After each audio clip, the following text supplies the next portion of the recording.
sea cual sea la manera en la que pueda, llamando a la gente a la autoridad única de la palabra de Dios en contra de cualquier otra opinión humana, y al único Salvador como Jesucristo en contra del resto de la religión humana.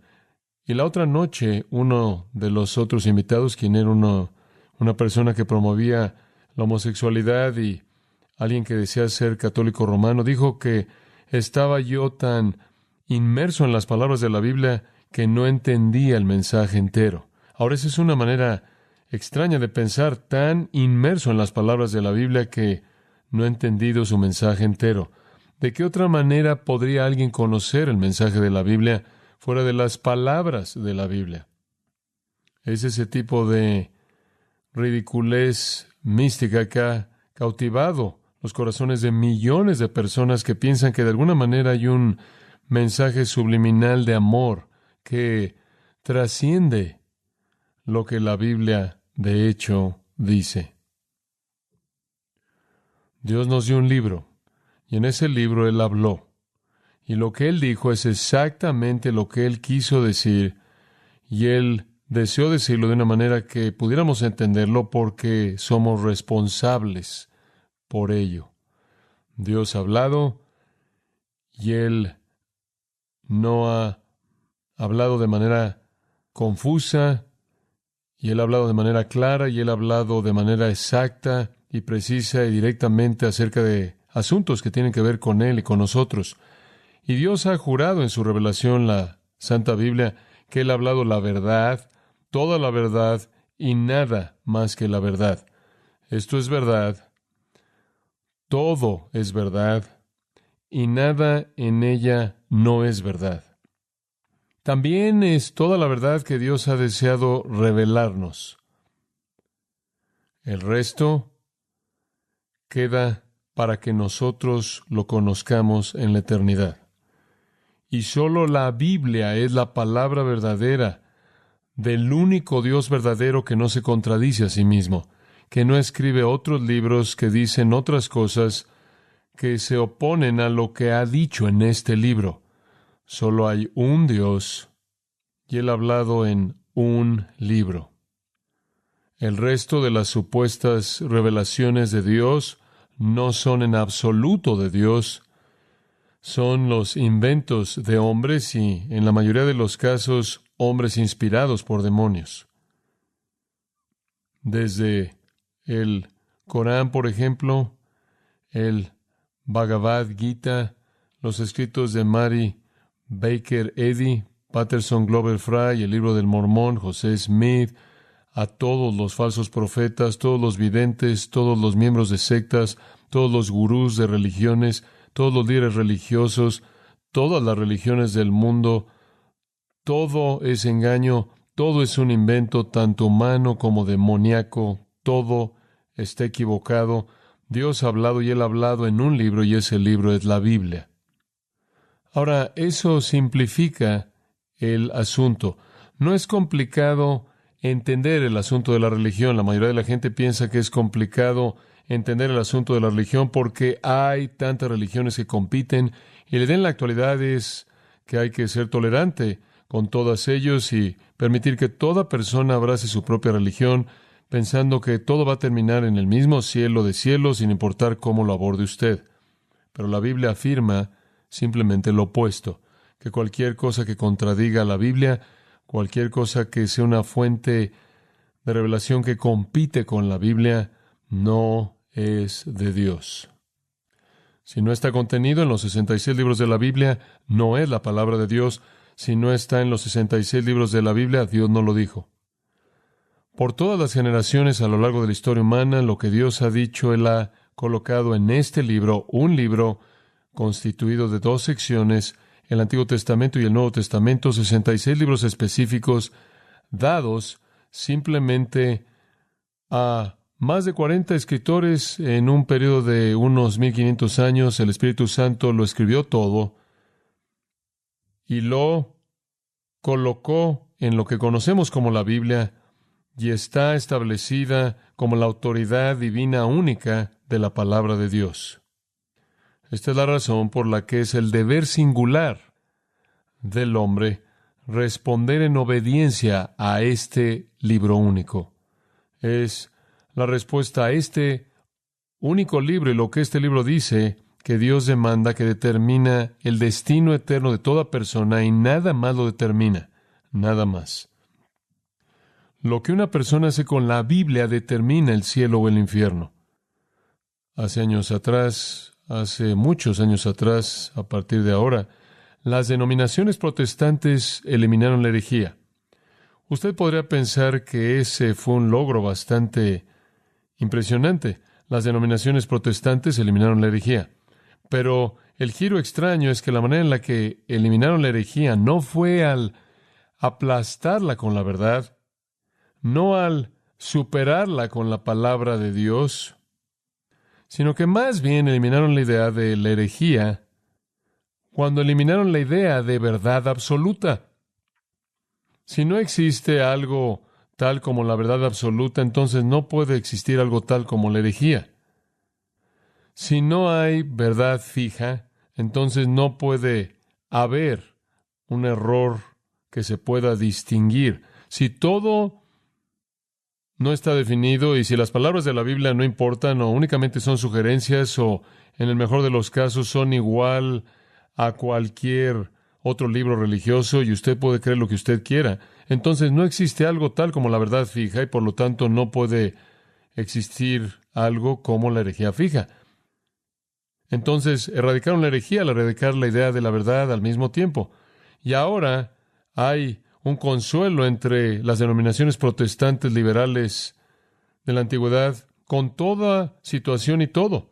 Esa es la razón por la que hace unas semanas atrás, cuando estaba predicando en la gran catedral de Calvino en la ciudad de Ginebra, fue un gran acontecimiento. La catedral estaba llena de adelante hacia atrás, de lado a lado, y abrí la palabra de Dios en esa catedral. Por primera vez, pensamos, en 30 años, para dar un mensaje que verdaderamente representaba la palabra de Dios.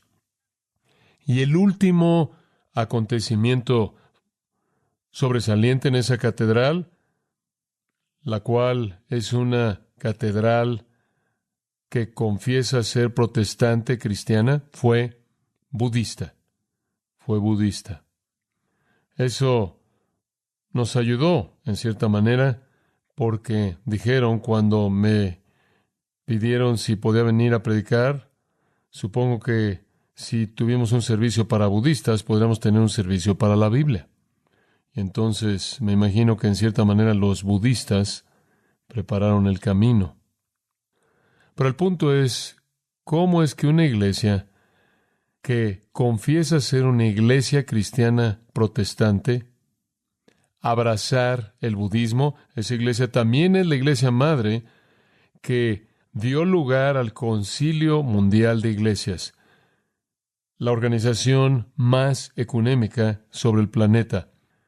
Estaban contentos por dejar de llamar herejía a la herejía. Fue fácil. Lo único que tuvieron que hacer fue eliminar la verdad absoluta. Y en nuestro día, me temo que el movimiento se está esparciendo. Hay un nuevo tipo de inclusivismo, inclusive entre los evangélicos, un nuevo tipo de inclusivismo que amenaza con erradicar la verdad y por lo tanto erradicar cualquier clasificación del error y borrar las líneas en todo. Y la única esperanza, claro, en medio de todo esto, es regresar a la palabra de Dios. Y toda esta rebelión pecaminosa no cambia ni altera lo que la Escritura es.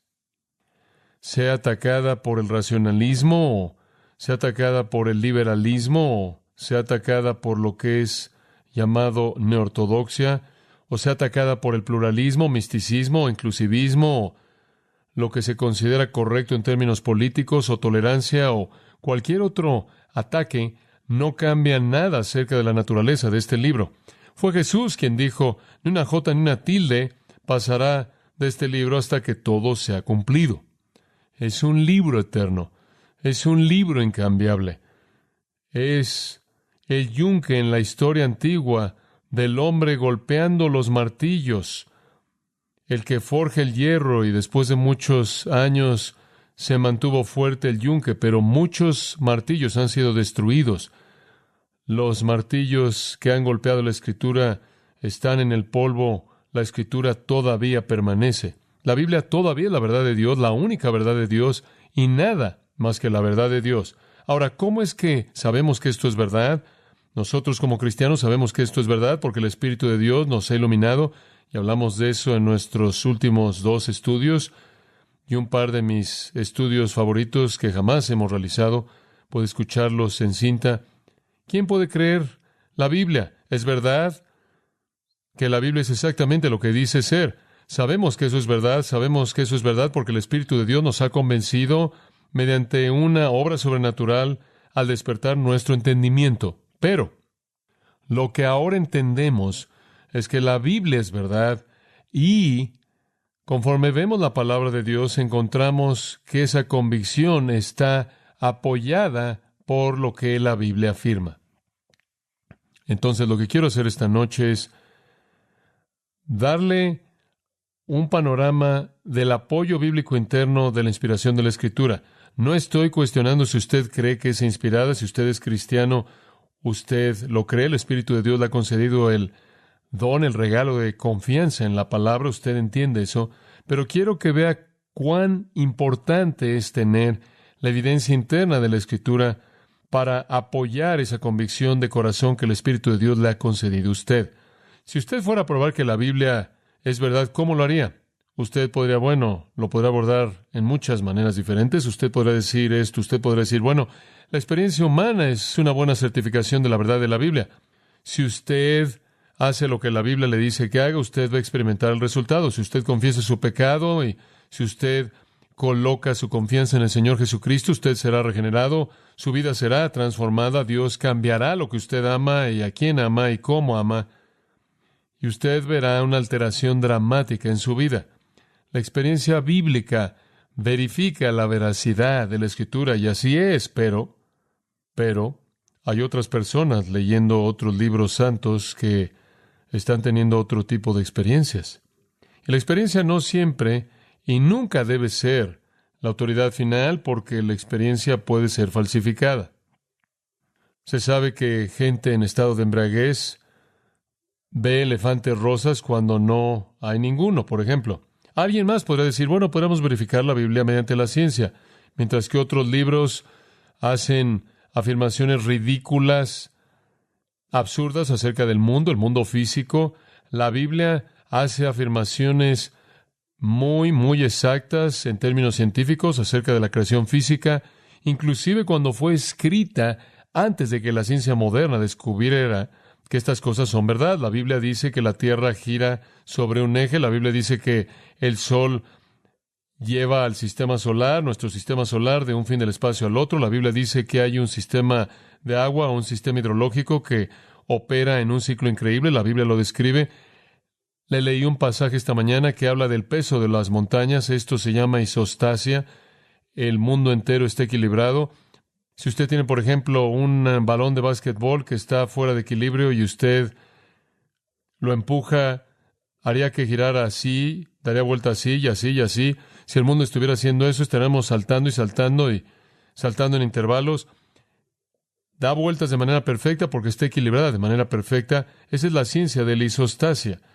Y es Dios, como leímos esta mañana, quien pesa los montes en su balanza. Podremos ver la ciencia y decir que la Biblia es sorprendentemente científica. Para mostrarle cuán sorprendente es, en 1903 un hombre murió llamado Herbert Spencer. Herbert Spencer era un científico.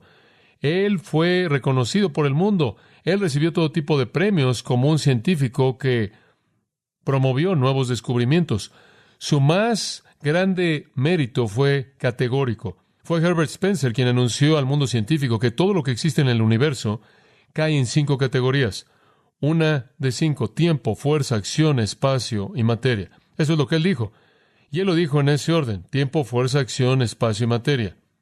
Empezaste bien, Herbert. ¿Qué tal esto? En el principio eso es tiempo. Dios, eso es fuerza. Creó, eso es acción. Los cielos, eso es espacio. Y la tierra, eso es materia.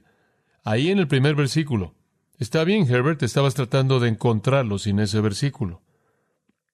Podríamos acudir a la ciencia y podríamos decir que la ciencia verifica a la Biblia, pero mientras que recibiremos una afirmación general un poco mejor que la experiencia, recibiríamos una afirmación general. Eso es bastante sorprendente. Alguien fácilmente podría ponerse de pie y decir, bueno, eso realmente no significa que todo ahí es verdad. Alguien más podrá venir y decir, bueno, podremos ver la profecía. Hay profecías en la Biblia que se cumplieron. Y podremos decir, bueno, por lo menos las partes científicas de la Biblia son verdad y por lo menos las partes empíricas de la Biblia son verdad. Y ciertamente cuando Dios dijo que ciertas naciones iban a caer y cayeron, y cuando Dios dijo que iba a ahogar al mundo y Él ahogó al mundo, esas cosas fueron verdad. Y entonces hay ciertas profecías que se cumplieron, y eso significa que alguien que escribió la Biblia sabe algo más de lo que sabemos, porque Él entendió la ciencia física antes de que alguien más lo entendiera.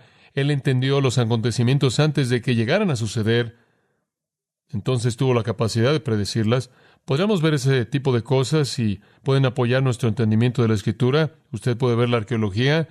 Usted puede investigar las ruinas ahí en el Medio Oriente, y usted puede ir a los museos ahí y puede encontrar cosas a partir de la piedra Rosetta y cuevas en Egipto con ciertos dibujos ahí que indican que los hebreos vinieron ahí. Usted puede encontrar en el Código de Hammurabi un código de ley que inclusive antecede a Moisés, lo cual indica que los hombres desde el principio estaban bajo la ley y no eran monos que hacían lo que querían colgados de árboles. Usted puede encontrar mucha evidencia arqueológica y apoyar cosas que la Biblia dice que sucedieron. Usted inclusive puede encontrar los muros de Jericó derrumbados en una configuración extraña que encaja perfectamente con la idea de que cayeron hacia afuera, planos.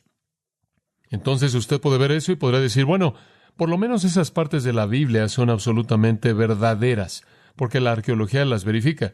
Nunca hemos encontrado algo en la Biblia que es incorrecto en términos científicos, nunca hemos encontrado algo en la Biblia que es incorrecto en términos históricos. La ciencia verifica todo lo que dice. Dice usted que acerca del día cuando dijo que el sol se detuvo. Bueno, obviamente el sol no se detuvo, la tierra dejó de girar.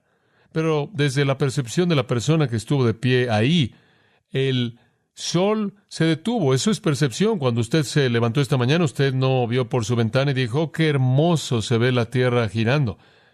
Eso fue una tierra girando. El sol no se movió en la dirección que usted pensó que se movió. La tierra se movió, pero desde nuestra percepción usted dice que es un amanecer, dice que es un atardecer. Entonces hay ese tipo de cosas en la Biblia, pero nada en la Biblia contradice la ciencia, y nada en la Biblia contradice la historia, y nada en la Biblia contradice una promesa que Dios dio, como si algo no llegó a ser verdad de la manera en la que Él dijo que sería verdad. Y vamos a ver algo de eso en esta pequeña serie que vamos a realizar. Pero antes de que veamos alguna de esas cosas como evidencias que apoyan esta verdad, todo comienza al escuchar lo que la Biblia afirma. Ahora, esto es sorprendente. Permítame tan solo darle dos palabras en qué pensar: infalible e inerrante. Infalible. Y me gusta usar esa palabra quizás simplemente de una manera personal. Usted podría discutir mucho por lo que podría significar. Tiene cierta flexibilidad como la palabra inerrante, pero usemos la palabra infalible para decir que Dios ha inspirado la Escritura de tal manera que es la regla segura, confiable, eternamente verdadera y guía en todo asunto, en total. Usemos infalible para hablar de la totalidad de la Escritura. Es toda la verdad. La estamos viendo desde el punto de vista panorámico. El panorama general es un documento infalible. Esto es, lo que afirma en su totalidad es verdad. Salmo 19:7, la ley de Jehová es perfecta. Salmo 18:30, en cuanto a Dios, su camino es perfecto o irreprensible. La palabra de Jehová es probada. Probada. Salmo 119, tu palabra es muy pura. Tu ley es verdad. Todos tus mandamientos son verdad. La suma de tu palabra es verdad. Cada una de tus ordenanzas justas permanece para siempre, porque todos tus mandamientos son justos. Salmo 111:7. Todos sus preceptos son seguros. Romanos 7:12. La palabra de Dios es santa, justa y buena. Y en Deuteronomio 4:2 usted tiene no añadas a la Escritura. Usted tiene en Apocalipsis 22:18 y 19, no añadas a la Escritura. No le quites a la Escritura. Es en su totalidad completa, infalible. En Juan 10:35, estas palabras son dadas y son significativas. Si son breves y al punto, y como siempre, la economía de palabras del Señor es sorprendente. En el 10º capítulo del Evangelio de Juan, versículo 35, Jesús dice al final del versículo: la Escritura no puede ser quebrantada. La Escritura no puede ser quebrantada. Es como una cadena. Todos los versículos están enlazados. Todos los capítulos están enlazados. Todos los 66 libros están enlazados. Los testamentos están enlazados. Y no hay lugar alguno en el que pueda ser quebrantada. No hay lugar en el que la cadena pueda ser rota. Es en su totalidad la verdad de Dios. Verdad de manera total. Eso es lo que afirma, eso es lo que demanda de nosotros en términos de confianza. La segunda palabra es inerrante. Inerrante. Y eso la ve desde el punto de vista detallado, no viendo la totalidad, sino viendo toda palabra. Toda palabra es verdad. Toda palabra en los autógrafos originales fue inspirada por Dios y está libre de error, falsedad, imprecisión. Entonces, la verdad total del mensaje de la palabra está protegida por toda palabra, siendo una palabra verdadera de Dios. La Biblia es totalmente verdad porque es verdad en toda parte. Es verdad en su totalidad y nada más que la verdad. Proverbios 30, versículos 5 y 6. Y les estamos dando la confesión de Dios en su propia palabra, con respecto a su palabra. Proverbios 30, versículos 5 y 6. Toda palabra de Dios es limpia. Toda palabra. Salmo 12, 6. Las palabras de Jehová son palabras puras, como plata probada en un horno, refinada 7 veces. Y el salmista está buscando algún tipo de analogía para expresar la pureza de la palabra. En el Salmo 119, 140, el salmista dice: tu palabra es muy pura. Entonces, sea que usted está hablando de infalibilidad, el panorama general, o que esté hablando de inerrancia, del panorama pequeño, la combinación de las dos habla de la veracidad de la Biblia. Es verdad. Y ahora voy a decirle algunas cosas y darle algunas escrituras. Quizás no quiera tratar de buscarlas, pero simplemente escuche. En Isaías 65:16, el Señor se llama a sí mismo el Dios de verdad. Ahí es donde todo comienza. Él es el Dios de verdad. Jeremías 10:10, el profeta escribe del Dios, quien es el Dios verdadero. El Nuevo Testamento está de acuerdo con el Antiguo, llamando a Dios un Dios de verdad. Juan 3:33 dice: Dios es veraz. Juan 17:3, Jesús dijo: para que te conozcan al único Dios verdadero. Primera de Juan 5:20, Él es el Dios verdadero. 3 veces la Escritura dice que Dios no puede mentir. Números 23:19, Tito 1:2 y Hebreos 6:18. Dios no puede mentir, es imposible. La Biblia es, por lo tanto, infalible e inerrante, porque es escrita por Dios, quien es verdad, habla únicamente la verdad, no puede hablar nada más que la verdad. Los escritores del Antiguo Testamento hacen literalmente miles de afirmaciones de la veracidad de lo que escribieron. Más de 2000 veces afirman estar hablando las palabras mismas de Dios. Eso es simplemente los escritores del Antiguo Testamento.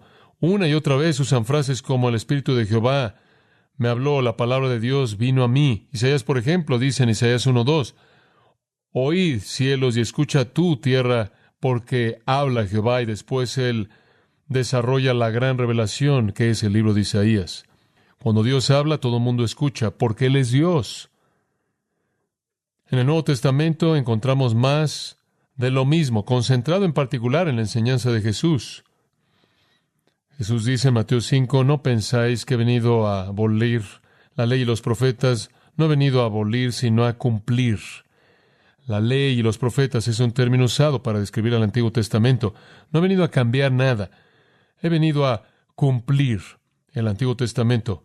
Os digo la verdad, hasta que el cielo y la tierra desaparezcan, ni la letra más pequeña, ni siquiera un plumazo para extender el significado de J y tilde.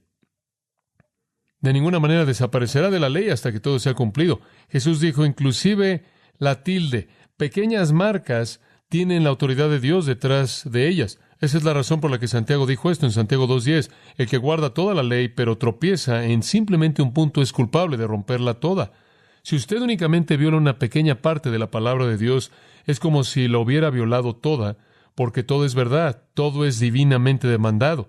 Los escritores del Antiguo Testamento se refieren, o de manera específica o general, a lo que están escribiendo como las palabras mismas de Dios unas 4,000 veces. Unas 4,000 veces.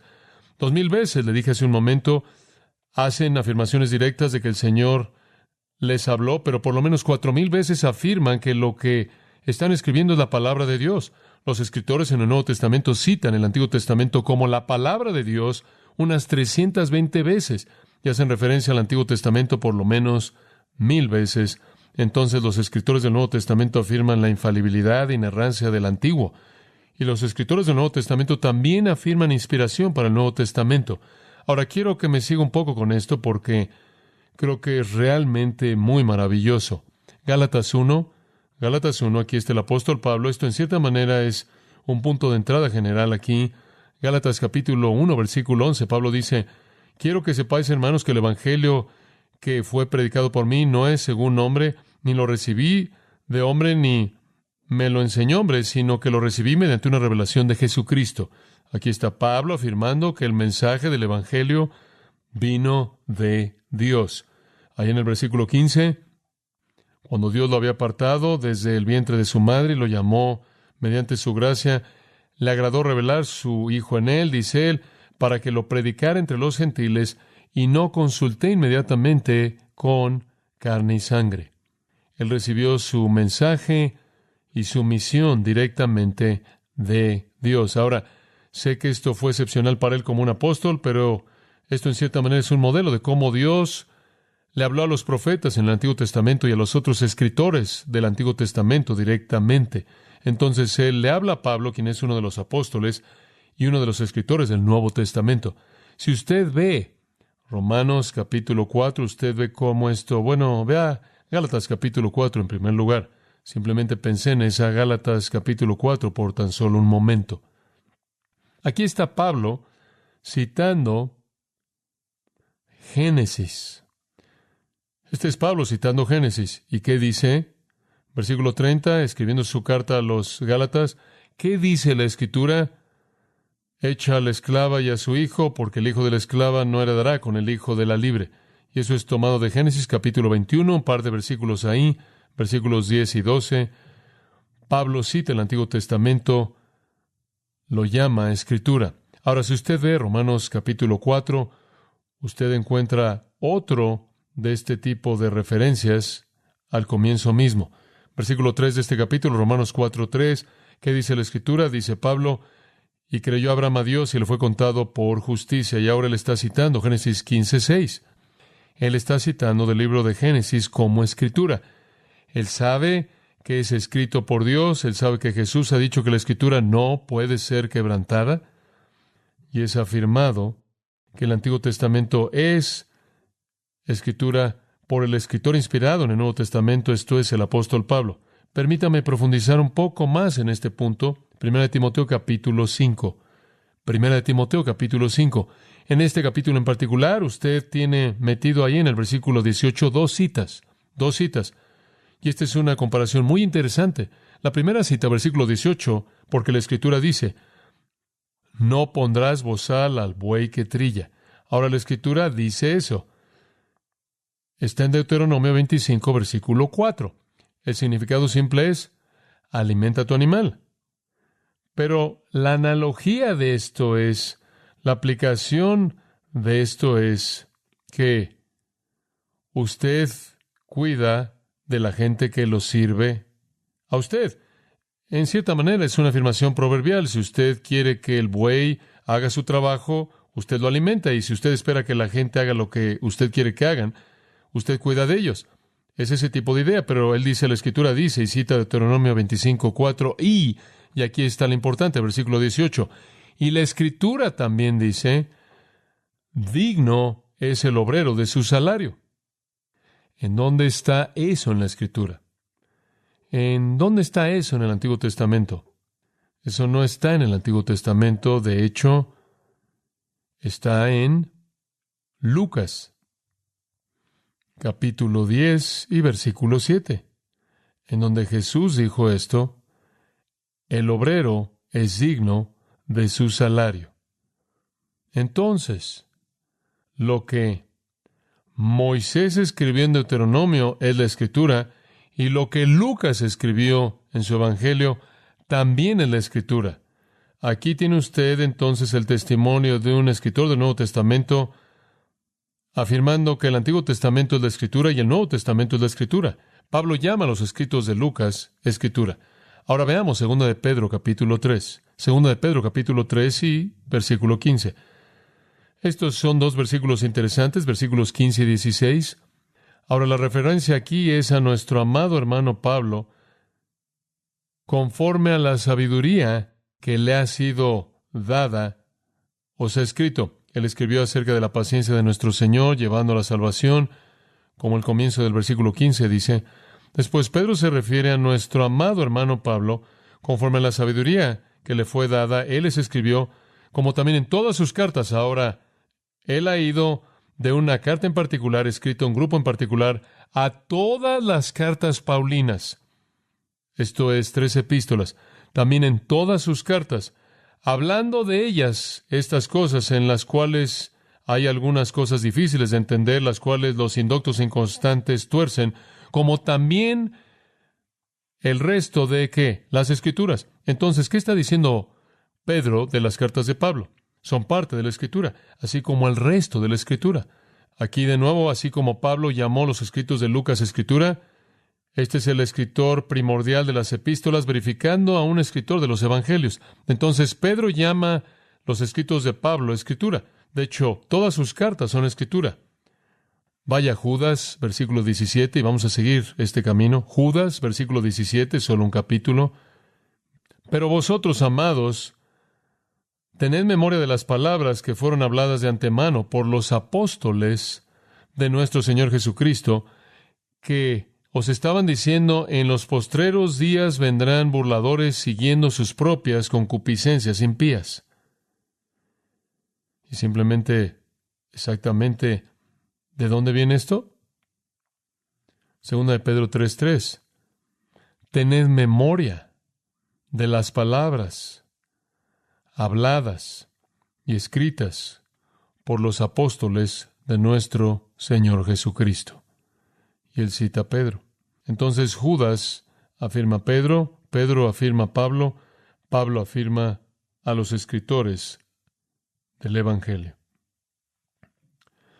El texto de la Escritura no exagera en esto. No presenta esto con mucha fanfarria. Es simplemente de manera magnífica, casi callada, algo que está ahí porque es una realidad tan obvia. No necesita ser exaltado como si tuviéramos que probar un punto. En el libro de Apocalipsis hay bendición en el capítulo 1, versículo 3, pronunciada en el que lee y oye las palabras de la profecía y guarda las cosas que están escritas en él. Y esta es la revelación de Jesucristo que Dios le dio para mostrarle a sus siervos las cosas que deben llevarse a cabo pronto, y él envió y la comunicó por su ángel a su siervo Juan. Aquí sabemos ahora que el libro de Apocalipsis es inspirado por Dios, Dios es su autor, y él se lo dio a Juan mediante mediadores angélicos, en este caso. En el capítulo 19 de Apocalipsis, en el versículo 9, a Juan se le da instrucción por parte de una voz del trono de Dios, y él me dijo: escribe esto. Bienaventurados son aquellos que son invitados a las bodas del Cordero. Y él me dijo: estas son ¿qué? Palabras verdaderas de Dios. Capítulo 21 de Apocalipsis, versículo 5. Tenemos una visión de los cielos nuevos y la tierra nueva, y el que está sentado en el trono dijo: he aquí, yo hago todas las cosas nuevas. Y él dijo, escribe, porque estas palabras son fieles y verdaderas. Capítulo 22, versículo 6. Y él me dijo, estas palabras son fieles y verdaderas. Y el Señor, el Dios de los espíritus de los profetas, envió a su ángel para mostrarle a sus siervos las cosas que deben llevarse a cabo pronto. Entonces, desde el Pentateuco, desde el escritor del Nuevo Testamento citando el libro de Génesis como escritura, hasta llegar a Apocalipsis siendo la palabra de Dios verdadera, la realidad completa del testimonio interno de los escritores de la Escritura es que estaban escribiendo la palabra de Dios de manera inequívoca. Este es el testimonio poderoso e inequívoco en términos internos de la Escritura, siendo la palabra de Dios. Pero hay otro testimonio del que quiero hablar en esta noche, tomar el tiempo para hacerlo, y mucho más podría ser dicho, pero siempre para otra ocasión. Quiero hablar del testimonio de Jesús. Me importa cómo es que Jesús vio la Escritura. ¿Y usted? Creo que sí. Jesús es el que dijo en Juan 10:35, la Escritura no puede ser quebrantada. Jesús es el que dijo en Mateo 5:17 y 18, ni una jota ni una tilde serán quitadas de esta ley. Ahora, en Mateo 26:24, él vio su cruz y él dijo esto, el Hijo del Hombre va como ha sido escrito acerca de él. Unos cuantos versículos más adelante, él le dijo a Pedro que él no necesitaba la protección de la espada de Pedro, porque si él quisiera podría llamar ángeles del cielo para que le ayudaran, pero después él dijo esto, Mateo 26:54, cómo entonces las Escrituras se cumplirán. En otras palabras, Jesús vino para cumplir la ley. Él también vino para cumplir las Escrituras que profetizaban de su muerte y su resurrección. Realmente es una afirmación sorprendente que él dijo, la Escritura no puede ser quebrantada. Él quiso decir que lo que Dios dijo era verdad y se llevaría a cabo. Él dijo en Lucas 16:17 que sería más fácil que el cielo y la tierra pasara que una tilde de la ley fallara. En Lucas 18:31, todas las cosas que son escritas por los profetas se cumplirán. Entonces, ¿cuál fue la manera de ver la Escritura por parte de Jesús? Fue que era la palabra de Dios, que era un reflejo verdadero de un Dios verdadero, de un Dios que no puede mentir, sino que únicamente puede hablar la verdad. Y Jesús inclusive llamó la atención a palabras específicas. Ilustración, Salmo 22:1, y hay muchas de estas. Salmo 22:1 predijo que cuando el Mesías muriera en la cruz, él diría esto, Dios mío, ¿por qué me has desamparado? Mientras que estaba muriendo en la cruz, Jesús clamó, Dios mío, ¿por qué me has desamparado? Mateo 27:46.